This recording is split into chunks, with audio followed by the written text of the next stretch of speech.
एक वीरान पहाड़ी, आधी रात का समय।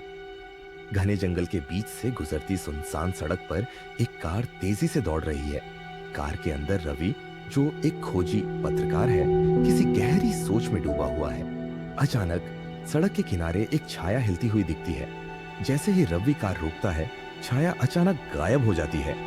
हवा में अजीब सी सर्दी घुली होती है। रवि एक पुराने केस की छानबीन करने इस हवेली में पहुंचा है।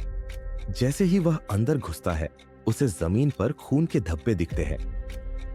दरवाजे पर नाखूनों से खरोंची हुई लकीरें बनी हैं, जैसे किसी ने बाहर निकलने की कोशिश की हो। अचानक दरवाजा अपने आप तेज आवाज के साथ बंद हो जाता है। रवि जब एक कमरे की ओर बढ़ता है, तो ऊपर की मंजिल से किसी के चलने की आवाज आती है।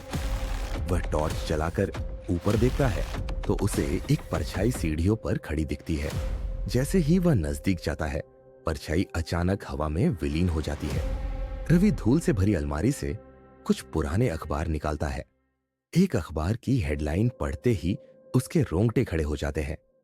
पत्रकार रवि शर्मा की रहस्यमयी मौत, शव अब तक नहीं मिला। रवि का दिल तेजी से धड़कने लगता है। यह कैसे संभव है? वह खुद को आईने में देखता है, लेकिन आईने में उसका अक्स नहीं दिखता। रवि बेसमेंट में जाता है, जहां उसे एक पुराना वीडियो कैमरा मिलता है। कैमरे में आखिरी रिकॉर्डिंग चलाने पर उसमें दिखता है कि रवि को इसी हवेली में मारा गया था। अचानक उसे अपनी यादें लौटने लगती है। वह समझ जाता है वह जिंदा नहीं, बल्कि एक आत्मा है जो अपनी मौत की सच्चाई जानने यहां लौटा था। अचानक हवेली में कुछ सरसराने की आवाज आती है और पीछे से कोई फुसफुसाता है, अब तुम सच जान चुके हो, अब यहां से वापस नहीं जा सकते। रवि हवेली से भागने की कोशिश करता है, लेकिन दरवाजा बंद हो जाता है। पीछे से एक काली परछाई तेजी से उसकी ओर बढ़ती है।